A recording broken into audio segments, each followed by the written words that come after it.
All right, y'all. So once again, we are back with this weekend in football with our weekly football picks. Of course, just NFL right now.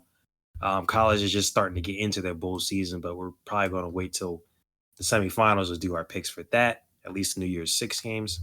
So with that being said, we're going to stay in the NFL. First game up, Saturday game. Uh, NFL wants to take over literally every day of the week, I guess, but we got the Broncos and the Detroit Lions. The Lions, they're coming off of a loss to the Bears. Um, we you know we talked about this in the I think the Cowboys games, the Cowboys video, I should say, talking about the Lions not being super impressive as of late. On the other hand, the Broncos, they have been on a tear lately. They have won 6 of their last 7. And quite simply, I think that will continue in this one. Both of us, we will be taking the Broncos in this one. I recognize that the Lions are probably still the better team. I'm not going to write them completely off, but I just do not like the way they've been playing the past few weeks. On the other hand, the Broncos, again, they've won 6 out of their last 7. They just held the Chargers, who, literally got 60 points dropped on them last night and fired their coach, but they did hold their Chargers, that Chargers team, to 7 points. Defense for the Broncos has obviously been considerably better than what it was early in the season. So, yeah, I think defense probably can force some turnovers in this one like they have been doing as of late. I think the Broncos can continue to be on this tear, pick up another one.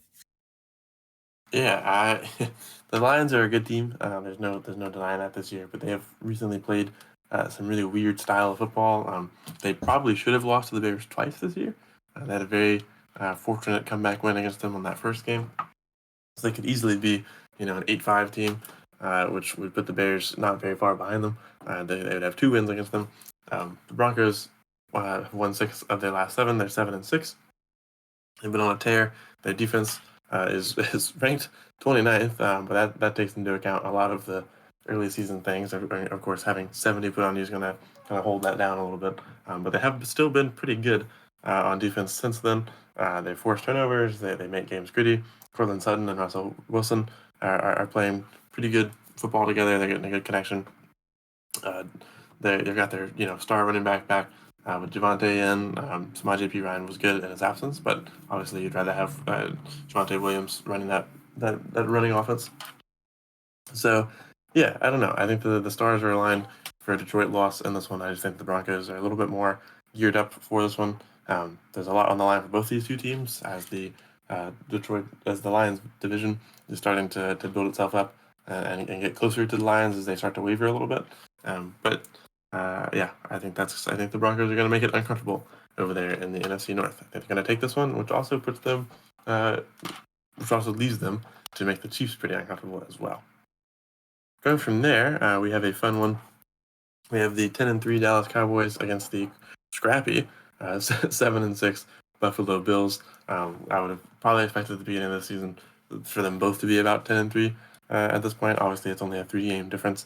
If you look at their stats, they are pretty similar. Cowboys 4th on offense, Bills 5th, Cowboys 3rd in defense, Bills further on that one 14th. And then their passing offenses are just 3 spots apart at 2nd and 5th as well, with the Cowboys taking that. Both of us are going to take the Cowboys in this one. They have played really good, complete football. Brandon Aubrey on special teams made them a threat against the Eagles last week to the point where anywhere on the field, if they were past the logo, it was a threat to kick a field goal. You're going to get points on the board if you can get that far. The offense was able to get the ball far enough, at least into field goal range, if not touchdown range. The defense forced some mistakes, a good bit of mistakes actually, against a pretty staunch Eagles offense. I think that's going to be the same here. It'd be hard to make an argument that the Bills are a better team than the Eagles. I mean, at their peak, maybe they can be. They just haven't played that way this season. And the Cowboys have the better offense, the better defense, and are more of a threat on any part of the field to score if they need to. I think they're going to come in and take this one. It should be a good game, though. I don't expect a blowout, but I didn't expect one with the Eagles game either. So Cowboys might continue their dominant run.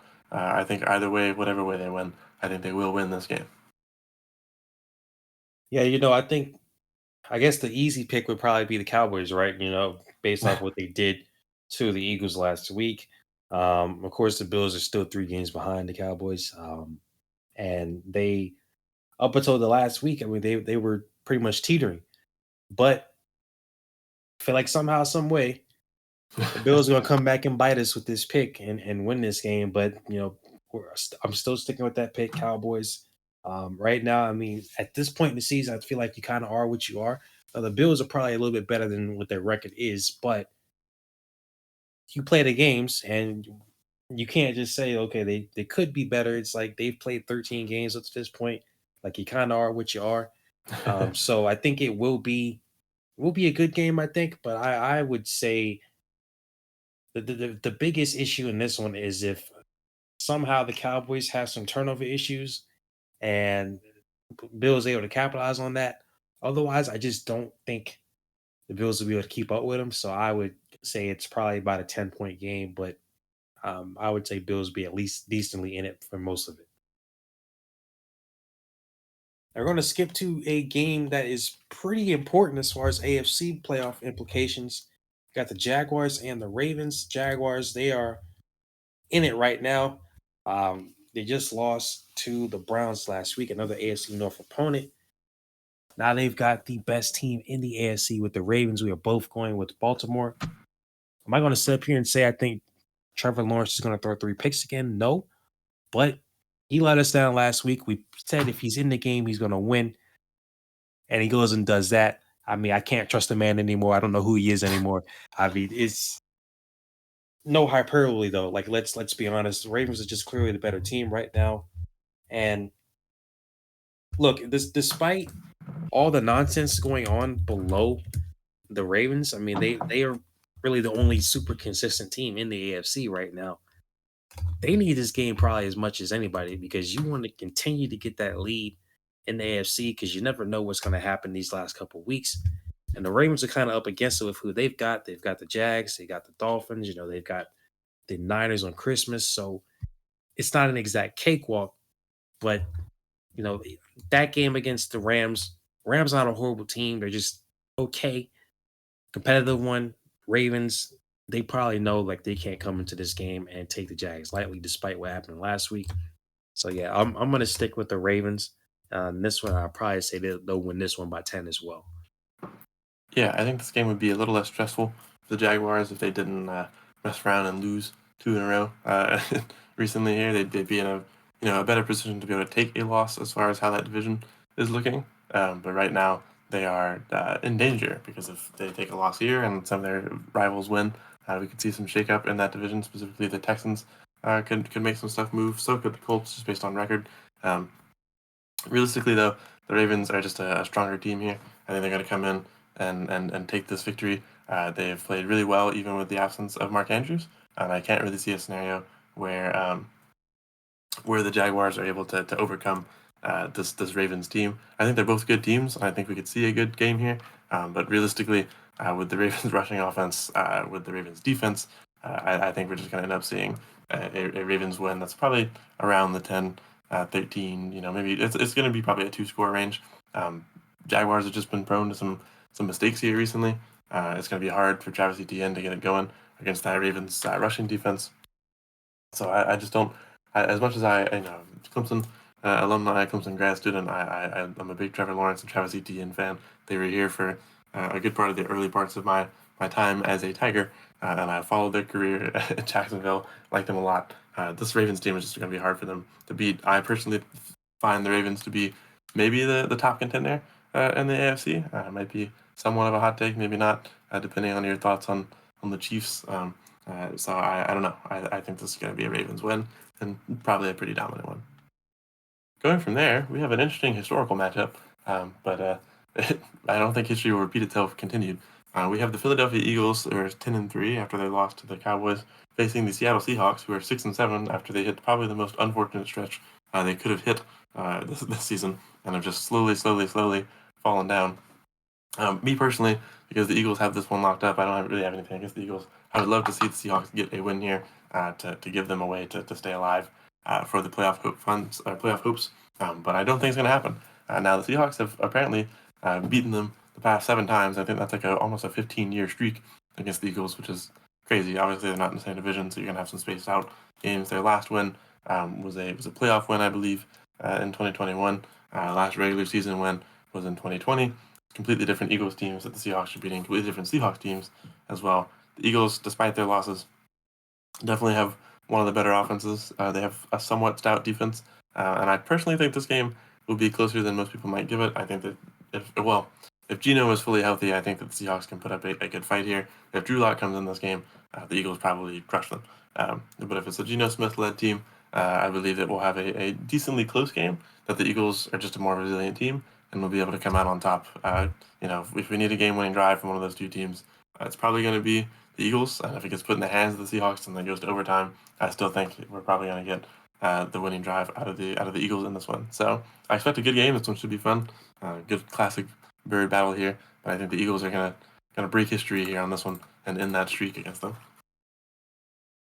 Yeah, my worries is that the Seahawks for them it feels like they might have peaked out right before that losing streak because when they were at 6-3, we talked about this. It's like, hey, with who they got the Rams, the Niners twice, the Cowboys, not the Eagles. Go from 6-3 to 6-8. Seems like that might possibly happen this Monday.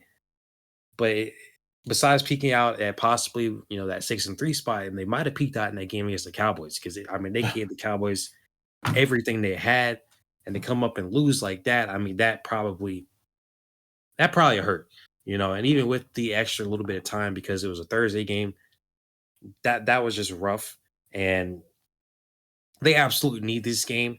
The Eagles need this game as well, because obviously their stretch is going to be easy, easier at least, to finish things out. Whereas the Cowboys have the harder stretch, but the Cowboys still right now are in the driver's seat in that division. So you don't want to sit here and have to bank on beating these NFC East teams that you're playing these last few weeks here, because you never know.